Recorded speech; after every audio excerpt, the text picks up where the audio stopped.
Hello and welcome to a third success point. Myself Sonika Pathak and today I am going to teach you food we eat. So guys, खाना हम सभी लोग खाते हैं and हमारा routine क्या होता है? सुबह का ब्रेकफास्ट, दोपहर का लंच और रात का डिनर. सुबह के ब्रेकफास्ट में हम लोग क्या क्या खाते हैं? दलिया हो गया, दूध हो गया, पोहा हो गया, ये सारी अच्छी चीज़ें और न्यूट्रिशियस चीज़ें और हेल्दी चीज़ें. क्योंकि हमें पूरा दिन बिताना होता है और ऐसा कहा जाता है कि इंसान को सुबह सुबह अच्छा खाना खा के निकलना चाहिए या फिर कुछ भी करना चाहिए, अपना काम दिनचर्या आगे बढ़ानी चाहिए. क्योंकि अच्छे से खाएंगे, अच्छे से पेट भरा रहेगा तो अच्छे से पूरा दिन भी निकलेगा ना.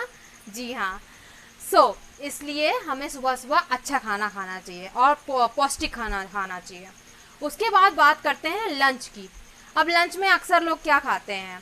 हम लोग क्या खाते हैं? दाल, चावल, रोटी, सब्जी, सलाद, रायता, ये सारी चीज़ें होती हैं, ढेर सारी चीज़ें होती हैं. क्योंकि देखो, मुझे तो बहुत कस के भूख लगती है दोपहर में, आप सब लोग को भी तो लगती होगी ना. जी. तो इसलिए जितना अच्छा पौष्टिक खाना हो सके एंड कितनी ज़्यादा अच्छा अमाउंट में हो सके वो हमें दोपहर में खाना चाहिए. एंड बात करते हैं डिनर की.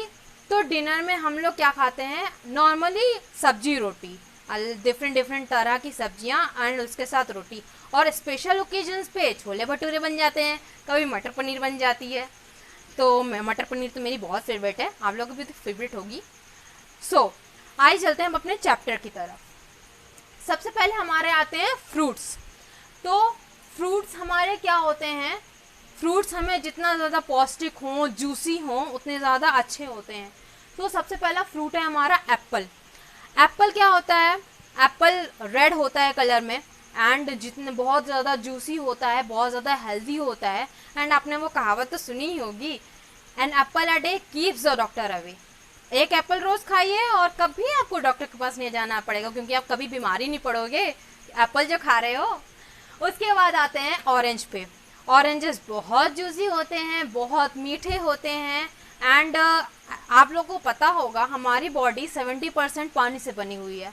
तो हमारी बॉडी में पानी की मात्रा बनी रहने के लिए हमें जितना ज़्यादा जूसी फ्रूट्स हो सके उतने ज़्यादा जूसी फ्रूट्स खाने चाहिए. तो ऑरेंज में बहुत ज़्यादा जूस होता है, बहुत ज़्यादा वाटर होता है, इसलिए हम लोग को ऑरेंजेस कंज्यूम करने चाहिए. उसके बाद बात करते हैं बनाना की. बनाना क्या होते हैं? बनाने हमें क्यों खाने चाहिए? देखिए क्या होता है, बनाना हमारा डाइजेस्टिव सिस्टम को अच्छा बनाए रखता है, हमें कोई भी डाइजेस्टिव प्रॉब्लम नहीं होने देता है. और बनाना में पोटेशियम भी पाया जाता है जो कि हमारी बॉडी के लिए बहुत अच्छा, बहुत फ़ायदेमंद भी होता है. देन आता है ग्रेप्स. ग्रेप्स दो कलर में होते हैं, ग्रीन होते हैं, ब्लैक होते हैं. अब आपकी मर्ज़ी है, जो आप खाना चाहें बट खाइएगा ज़रूर. जी. फ्रूट्स के बाद हम आते हैं वेजिटेबल्स पे. अब वेजिटेबल्स अलग अलग प्रकार की होती हैं, हम सभी को लोग को पता है. तो सबसे पहले हम बात करते हैं पोटैटो की. आलू. आलू तो हर सब्जी में मम्मी डाल देती हैं. तो आलू के साथ गोभी, आलू पालक, आलू मटर, एंड आलू मटर मेरी फेवरेट है. जी. तो आलू के बाद बात करते हैं टमाटर की. देखिए टमाटर के बिना तो कोई भी सब्जी कंप्लीट हो ही नहीं सकती. आप लोग की मम्मी भी हर सब्जी में डालती ही होंगी. जी. तो टमाटर भी बहुत ज़्यादा ज़रूरी होता है. उसके बाद बात करते हैं ऑनियन की. अब देखिए ऑनियन क्यों ज़रूरी होता है? गर्मी के मौसम में जब लू चलती है तब ऑनियन बहुत ज़्यादा ज़रूरी होता है, क्योंकि वो हमें लू लपट से बचाता है, हमारी बॉडी को लू लपट से बचाता है, हमें बहुत ज़्यादा प्रोटेक्ट करता है. फिर आते हैं ग्रीन वेजिटेबल्स पे. वेजिटेबल्स में ग्रीन वेजिटेबल्स का रोल बहुत ज़्यादा इम्पॉर्टेंट होता है, ख़ास तौर से हमारी बॉडी के लिए बहुत ज़्यादा इम्पॉर्टेंट होता है. क्योंकि ग्रीन वेजिटेबल्स हमारी बॉडी में जितने भी प्रोटीन्स होते हैं, न्यूट्रिएंट्स होते हैं, उनको अच्छे से ग्रैब करती हैं. और हमें ग्रीन वेजिटेबल्स में बहुत ढेर सारे प्रोटीन्स, विटामिन्स, कार्बोहाइड्रेट्स पाए जाते हैं. अब ग्रीन वेजिटेबल्स कितने प्रकार की होती हैं?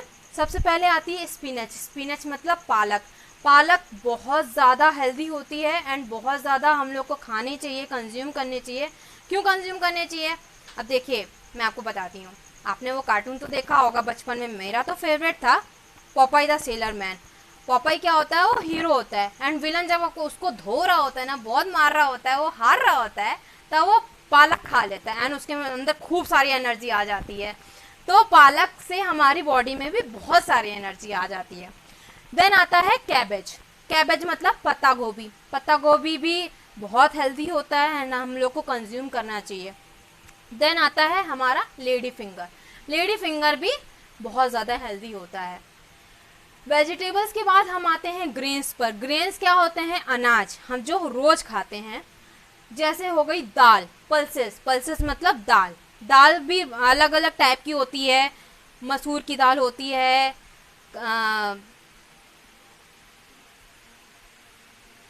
काली दाल होती है, मूंग की दाल होती है। दाल भी अलग अलग प्रकार की होती हैं। एंड दाल के बाद आते हैं राइस। राइस क्या होते हैं? चावल। अब दाल तो अकेले खा नहीं सकते हैं ना, तो उसके साथ हम लोग चावल खाते हैं। एंड चावल के बाद आता है वीट। वीट मतलब गेहूं। अब गेहूं से क्या बनता है? आटा। और आटा से क्या बनता है? रोटी। तो हम लोग रोटी खाते हैं, हम सभी लोग रोटी खाते हैं।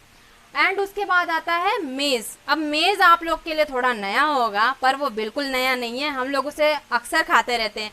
मेज़ मतलब होता है मकई, और मकई से बनता है पॉपकॉर्न। पॉपकॉर्न भी सभी का फेवरेट होगा, मुझे पता है। उसके बाद हम चलते हैं डिफरेंट एज ग्रुप। अब देखिए क्या होता है, जैसे जैसे हम लोग बच्चे होते हैं, बच्चे से बड़े होते हैं, हमारा खाने की अमाउंट और क्वालिटी बढ़ती जाती है, अलग अलग डिफरेंट होती जाती है। अब कैसे होती है, मैंने उनको 3 कैटेगरी में डिवाइड किया है। सबसे पहले हमारे आता है चाइल्ड, यानी कि बच्चे। जब बच्चा पैदा होता है वो बहुत छोटा होता है एंड वो अपना सिर्फ मदर मिल्क से फीड कराया जाता है उसे। देन मिल्क के बाद जब वो थोड़ा थोड़ा बड़ा होने लगता है, उसे डेयरी प्रोडक्ट्स भी मिलने लगते हैं, उन्हें डेयरी प्रोडक्ट्स भी दिए जाते हैं। अब डेयरी प्रोडक्ट्स में क्या क्या आता है?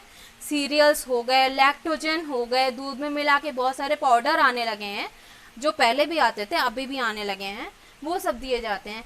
और धीरे धीरे और बड़े होने पर जब बच्चों के दांत आ जाते हैं, उन्हें दांतों में टीजिंग होती है, चबाने का मन करता है, तब उन्हें थोड़े थोड़े दाल और फ्रूट्स दिए जाते हैं, जिससे उन्हें, जो कि उनकी बॉडी के लिए भी बहुत ज़्यादा अच्छे होते हैं, न्यूट्रिशियस होते हैं, उन्हें बढ़ने में मदद करते हैं और उनके हेल्थ के लिए भी बहुत ज़्यादा ज़रूरी होते हैं। अब दाल बहुत ज़्यादा ज़रूरी होती है छोटे बच्चों के लिए, बहुत ज़्यादा पौष्टिक होती है, इसलिए दाल और फ्रूट्स ये सारी चीज़ें बच्चों को ज़रूर देनी चाहिए। चाइल्ड के बाद हमारी सेकंड कैटेगरी है यंग। यंग वंस क्या होते हैं? बहुत ज़्यादा एनर्जेटिक होते हैं एंड उनमें क्या होता है, एनर्जी बहुत ज़्यादा होती है, इसलिए उनकी खाने की अमाउंट भी बढ़ जाता है। उन्हें बहुत ज़्यादा पौष्टिक खाने की ज़रूरत होती है, क्योंकि उनकी हाइट बढ़ रही होती है, उनकी मेंटेलिटी बढ़ रही होती है, मेंटल स्टेटस बढ़ रहा होता है, और उनकी हेल्थ भी बढ़ रही होती है, तो वेट भी बढ़ रहा होता है। तो उन्हें बहुत ज़्यादा न्यूट्रिशियस फूड की ज़रूरत होती है। जितने भी न्यूट्रिशियस फूड होते हैं, लाइक जैसे मैंने आपको पहले बताया, फ्रूट्स, वेजिटेबल्स एंड ग्रेन्स, ये सारी चीज़ें यंग वंस कंज्यूम कर सकते हैं एंड करते हैं। यंग वंस के बाद हमारा थर्ड कैटेगरी आती है ओल्ड पीपल। अब देखिए क्या होता है, कहा जाता है कि ओल्ड पीपल लाइक हमारे दादाजी हो गए, नाना नानी हो गए, ये सारे बूढ़े हो जाते हैं, और बूढ़े और बच्चे एक बराबर होते हैं। क्यों? क्योंकि उनके जैसे बच्चों में डाइजेस्टिव सिस्टम उतना डेवलप नहीं हो पाता है, वैसे ही जब हम बूढ़े हो जाते हैं तो हमारा डाइजेस्टिव सिस्टम कमज़ोर हो जाता है एज के हिसाब से। इसलिए बूढ़े लोगों को, ओल्ड पीपल्स को जितना हो सके लाइट फूड देना चाहिए। अब लाइट फूड में क्या क्या आ सकता है? दूध आता है, पॉरेज यानी कि दलिया आता है, और आता है खिचड़ी, और जितने भी फ्रूट्स हो गए वो सारे आते हैं। तो बूढ़े लोगों को, ओल्ड पीपल्स को जितना हो सके लाइट फूड देना चाहिए। वो लाइट फूड ही कंज्यूम कर सकते हैं, उन्हें एडवाइस भी लाइट फूड की ही करी जाती है। इसी के साथ ख़त्म होता है हमारा food we eat chapter. Hope आप लोग को ये वीडियो पसंद आया हो एंड ये चैप्टर समझ में आया हो, एंड मिलते हैं फिर नेक्स्ट चैप्टर के साथ। Till then bye bye.